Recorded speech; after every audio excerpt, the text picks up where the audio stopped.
জয়ের আশা দেখিয়েও শেষমেশ জয় ছিনিয়ে আনতে পারল না বাংলাদেশ। এক সাইফ হাসান একাই ব্যাট হাতে ইন্ডিয়ার বিপক্ষে লড়াই করে গেলেন।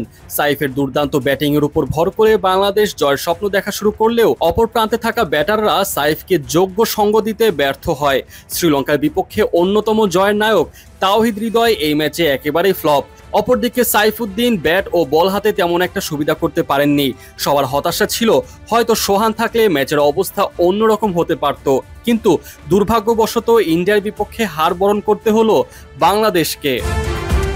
169 রানের টার্গেটে ব্যাট করতে নেমে শুরুতেই তানজিদ তামিমকে হারিয়ে হোঁচট খায় বাংলাদেশ। গেল বেশ কিছু ম্যাচ ধরে তামিমের ব্যাটে রান নেই, তবে ইন্ডিয়ার বিপক্ষে এসে এভাবে আউট হয়ে যে একদম দলকে বিপদে ফেলে দেয় তিনি।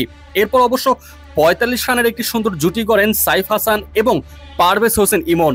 দুজনের জুটির উপর ভর করে বাংলাদেশ আস্তে আস্তে ম্যাচ জয়ের স্বপ্ন দেখা শুরু করে দেয়। তবে বিপত্তি বাধে দলীয় 46 রানের সময় কুলদীপ যাদবের বলে ক্যাচ তুলে দেন পারভেজ হোসেন ইমন, আর তাতে আউট হয়ে যান এই ব্যাটার। 19 বলে 21 রান করেন ইমন, যেখানে 2টি 4 এবং একটি ছক্কার মার দেখতে পাওয়া যায় তার ব্যাট থেকে।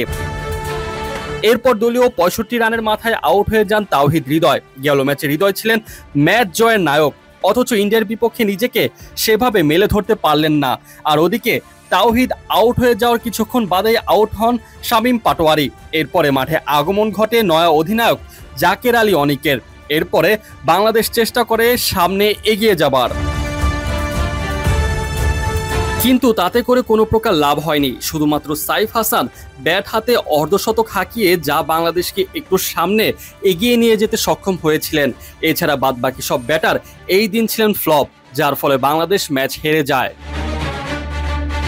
শুরুতে ব্যাটিংয়ে নেমে দারুণ তাণ্ডব চালাতে থাকে ইন্ডিয়া। বিনা উইকেটে 77 রানের জুটি গড়ে ফেলে তারা।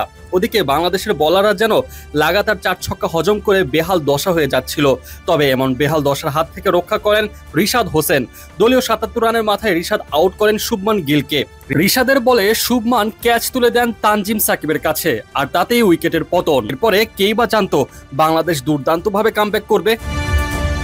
শুভমান আউট হয়ে যাবার কিছুক্ষণ বাদে আউট হয়ে যান শিবাম দুবে, তাও কিনা সেই রিশাদের বলে।